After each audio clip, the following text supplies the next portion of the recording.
Hey everybody, welcome to another episode of Blitz and Baskets. Today we're going to talk Kentucky Auburn, Big Blue Nation. Here we are. We play under the lights tonight on the plains of Auburn. This one definitely feels big. I mean, there's already a group of fans ready for Stoops to go, and the others have already started shopping prices on the U-Haul. I mean, that's where it is. A win here means potential momentum heading into a very winnable Florida game in Lexington next week. But, let's talk about this. Let's put it into focus and dig into this matchup. First big point, this one's being called by some in the rumor mill as the unemployment bowl. Yeah, they're not happy on the plains either. The chatter's flying around. Basically, the loser should be updating their resume, according to the message boards. And it's a high-stakes game in Auburn. This is one of those where every mistake's going to matter because both coaches are going to want to grind it out and keep it slow. You know, turnovers, missed assignments, penalties. This could end up being one of the most talked about games this weekend. But first off, what does it look like when Kentucky has the football? I mean, all eyes are going to be on Cutter Boley. He's got less than 10 career starts, and he's been the real deal. He's broken records that we haven't seen done he's doing things in Lexington that haven't been seen done in 20, 30 years. He's, regardless of who's coaching next year, he has to be the central point to build around. We got to keep him in town. He's going to be facing probably the toughest defense he's seen all season. Auburn's front seven is really, really good. It's led by Xavier Adkins, who's used a lot as a spy to stop the quarterback run game. It worked really well last week against Arkansas. I mean, you just look at the numbers. Their total defense ranks 13th in the country. Their run defense is 12th. Their red zone defense sits 8th.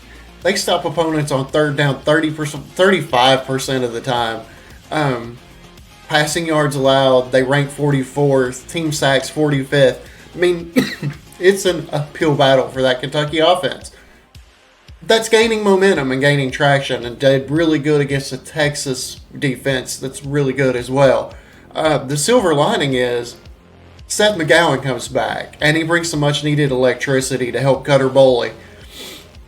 I mean, but if Boley can make quick reads, stay patient, and they can lean on McGowan in the run game, the Cats might find enough rhythm to move the ball, score some points, despite facing one of the best defenses in the SEC.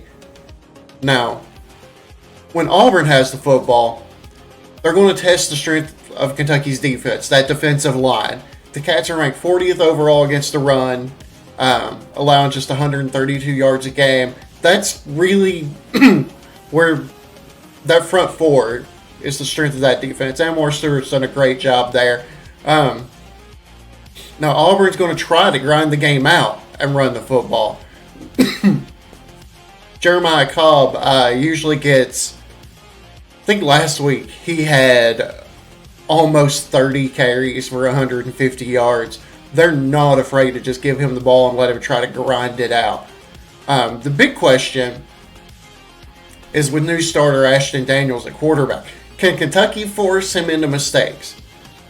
Or will he take advantage of that pass defense that's been a little suspect? They give up around 250-some yards a game. It ranks 105th nationally. It's not what we're used to seeing from a Brad White defense. The trouble with him is he's also a willing rushing threat. So can Brad White's defense get key stops? Can they force some turnovers? That's going to be a huge factor of whether Kentucky can win or if they inevitably lose this game. Auburn's not. That's really where the struggle's been with them all season. Their defense has been ridiculously good, but they haven't scored enough points. And Hugh Freeze is known as an offensive coach, so that's where part of the rumblings in Auburn are coming from. But I can't put it off any longer. All right, Big Blue Nation, it's time for a prediction. So we look at recent trends and how these teams match up. Kentucky, they don't want a rock fight with Auburn, which sounds weird to say for a Stoops team. The strength of this team this year is Cutter Boley making plays, making reads, and actually putting pressure on Auburn's struggling offense to keep matching scores. The Tigers' secondary is their weak point, so there's a chance for some big plays there. Like, can it happen? But the question is, will it happen? Unfortunately for BB-8, and unfortunately, I don't want to... I see a turnover or two creeping in at the wrong moment. If there's any criticism of Cutter Boley, that's been it. He's gave up a score for a touchdown for the defense in, I think, every single game that we played so far. So if he can control the turnovers and not give them free points, very winnable. Unfortunately, as good as this defense is, I can't see that happening. There's a late turnover, him trying to make a play to go in and tie the game or go in for the win. And the War Eagle Tigers managed to escape, I want to say 24-17, closer than the 10-point spread suggests, but still unfortunate. But we're going to show more progress offensively against a really, really good defense. Now, what does it mean for Stoops? I don't know. That's up for AD Mitch Barnhart to figure out.